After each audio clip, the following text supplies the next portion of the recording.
ठंडा पीणाના શોખીનો હવે ચેતી જજો। રાજ્યમાં ભેળસેળિયાઓ બેફામ બની ગયા છે। અમદાવાદ શહેરના વટવામાંથી પોલીસે ફેક્ટરીમાં દરોડા પાડીને નકલી મેંગો પેપ્સીના હજારો પાઉચ જપ્ત કર્યા છે।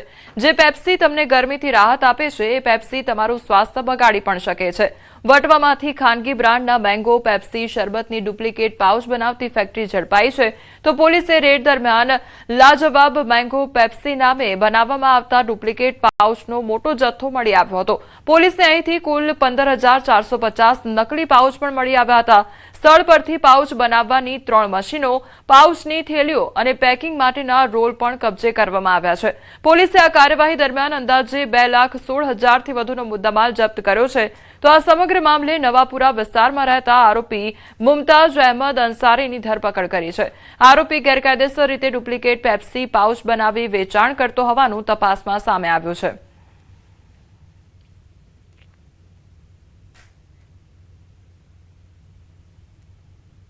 પોલીસે સાથે રાખીને લોકોએ શોધખોળ કરી અને એમને શંકા જતા વિસ્તારમાં શંકા જતી વ્યક્તિ ઉપર વોચ કરેલી અને પોલીસે રેડ કરી આરોપી પકડી પાડતા તેમની જે લાજવાબ મેંગો પેપ્સી છે તેનું ડુપ્લિકેશન કરતા આ લોકો પકડાઈ ગયા। પછી એને કોપીરાઇટ એક્ટની કલમ 63-64 મુજબ ગુનો દાખલ કરવામાં આવ્યો છે। પાટણના રાધનપુર શહેરમાંથી ઝડપાયો છે નકલી તબીબ। ત્યારે કોઈ પણ ડિગ્રી વગર બની બેઠો હતો આ ડોક્ટર। છેલ્લા ઘણા સમયથી કરતો હતો લોકોના આરોગ્ય સાથે ચેડા। તો ઢુકા મોહમ્મદ ઇલિયાસ નામના શખ્સની ધરપકડ કરવામાં આવી છે। એક્સરે મશીન, દવા સહિતનો જથ્થો જપ્ત કરવામાં આવ્યો છે। તો પોલીસે ઘટના સ્થળેથી 5,51,000થી વધુનો મુદ્દામાલ જપ્ત કર્યો છે।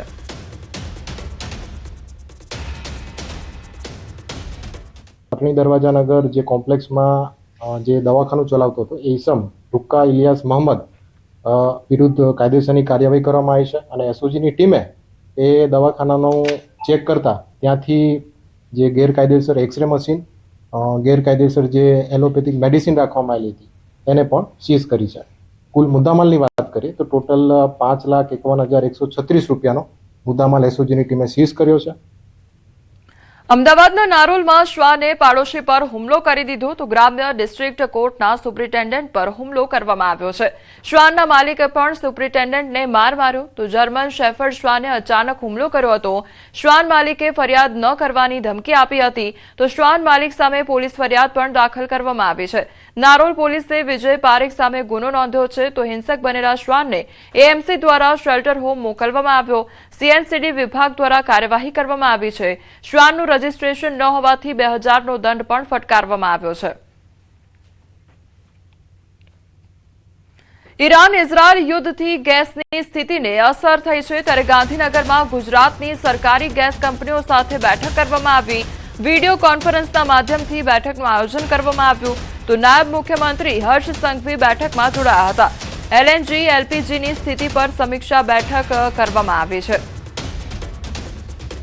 તો ગાંધીનગર ખાતે આ બેઠકનું આયોજન કરવામાં આવ્યું છે। સંવાદદાતા ગીતા અમારી સાથે જોડાઈ ગયા છે। ગીતા, જે ગેસની સ્થિતિને પણ અસર પહોંચી છે અને તેને લઈને બેઠકનું આયોજન કરવામાં આવ્યું, આખરે શું ચર્ચાઓ કરવામાં આવી છે? જે વૈશ્વિક યુદ્ધનો અત્યારે પ્રારંભ થયો છે, ઈરાન, ઇઝરાયલ અને એમાં હવે યુએસ પણ જોડાયો છે, તેને લીધે સમગ્ર વિશ્વમાં ઓઇલ અને ઓઇલની લગતી તમામ જે પ્રોડક્ટ છે તેની પર અસર થવાની સંભાવના છે। ખાસ કરીને પુરવઠાને લઈને વિવિધ જગ્યાએ કાપ મૂકવો પડે। બીજું કંઈક સમય એવો પણ આવે કે પુરવઠો નહીવત થઈ જાય, ઓછો થઈ જાય, ભાવ વધે। તો આ તમામ સ્થિતિ ગુજરાતમાં એલએનજી, સીએનજીની, એલપીજીની જે સ્થિતિ છે તે જળવાઈ રહે અને લોકોને મુશ્કેલી ન પડે તે માટે આજે નાયબ મુખ્યમંત્રી હર્ષ સંઘવીએ ઓનલાઈન બેઠક યોજી છે। ગુજરાતની જેટલી પણ સરકારી ગેસ કંપનીઓ છે તેની સાથે આજે વિડીયો કોન્ફરન્સના માધ્યમથી ચર્ચા કરી છે। હાલ યુદ્ધને લઈને જે સ્થિતિ બદલાઈ રહી છે તેને લઈને આ સમગ્ર બેઠકનું આયોજન કરવામાં આવ્યું છે। જી ગીતા, સમગ્ર માહિતી બદલ આપનો આભાર। મોરબીનો સિરામિક ઉદ્યોગ હાલ ગેસની અછત અને વૈશ્વિક યુદ્ધની પરિસ્થિતિ વચ્ચે ગંભીર સંકટનો સામનો કરી રહ્યો છે। ઈરાન ઇઝરાયલ વચ્ચે યુદ્ધની અસરથી પ્રોપેન ગેસની સપ્લાય અનિશ્ચિત બની છે। જેના કારણે માત્ર 2 જ દિવસમાં લગભગ 100 જેટલા સિરામિક યુનિટ બંધ થઈ ગયા છે. સિરામિક એસોસિએશનના પ્રમુખના જણાવ્યા મુજબ જો ગેસ સપ્લાયની સમસ્યા હલ નહીં થાય તો આગામી 4 થી 5 દિવસમાં વધુ 400 યુનિટ બંધ થવાની શક્યતા છે. બીજી તરફ ખાડી દેશોમાં નિકાસ પણ લગભગ ઠપ થઈ ગઈ છે અને અગાઉ મળેલા ઓર્ડર પણ સ્થગિત કરી દેવામાં આવ્યા છે. આ સ્થિતિના કારણે મોરબીના સિરામિક ઉદ્યોગ સાથે જોડાયેલા પેકેજિંગ, ટ્રાન્સપોર્ટ અને અન્ય ઉદ્યોગો પર અસર પડી રહી છે તેમજ હજારો કામદારોની રોજગારી પર પ્રશ્ન ઉભો થયા છે. ત્યારે સરકાર તરફથી ઉદ્યોગને રાહત મળે તેવી ઉદ્યોગકારો આશા રાખી રહ્યા છે. અત્યારે ગેસની કટોકટીના હિસાબે શટડાઉન લીધા છે બધા પ્લાન્ટ, બરાબર, તો અત્યારે લાખો માણસોની રોજગારીનો સવાલ છે. અત્યારે અમારે ફેક્ટરી શટડાઉન કરવી પડી છે. તેનું મેઇન કારણ છે પ્રોપેન ગેસની સપ્લાય અછત, જે આપણે યુદ્ધના કારણે અત્યારે ગેસની સપ્લાય ખોરવાઈ ગઈ છે.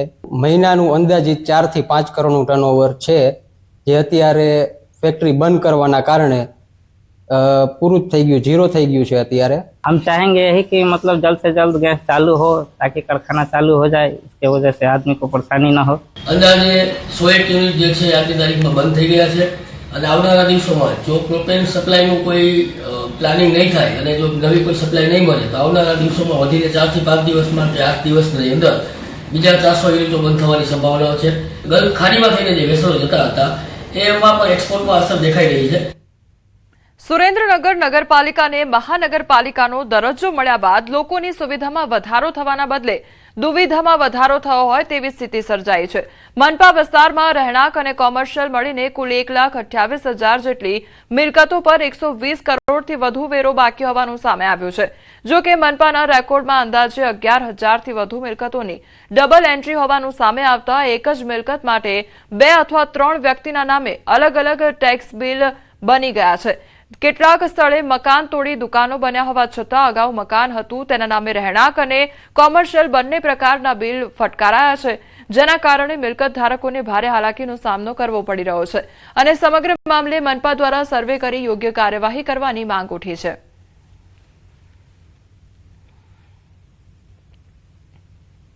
કોર્પોરેશન દ્વારા મિલકત વેરો ઉઘરાવવા માટે નોટિસો આપવામાં આવે છે કે એક વ્યક્તિને 2 તત્તન નોટિસો મળે છે અને જો પૈસા ન ભરે તો એને સીલ કરવામાં આવે છે. 50 વર્ષ જૂના મકાન હોય, એક ઓકે પાડીને 2-3 મકાન બનાવ્યા હોય તો એ 2-3 મકાન નવા બને એની નોટિસ આવે ને જૂના માલિકની નોટિસ આવે. ફરીથી તપાસ કરી, સર્વે કરી અને તમામ મિલકતોનું વેરિફિકેશન કરીને પછી જ બિલો ઇસ્યુ કરવા જોઈએ. એ મિલકત ઉપર જે પહેલાનું બિલ્ડિંગ હોય એના પણ બિલ ઠપકારે છે અને નવી જે દુકાનો બની હોય એના પણ બિલ ઠપકારે છે. પણ આપેલ અરજી અને એની તપાસણી કરવાની એ જવાબદારી મહાનગરપાલિકાની છે.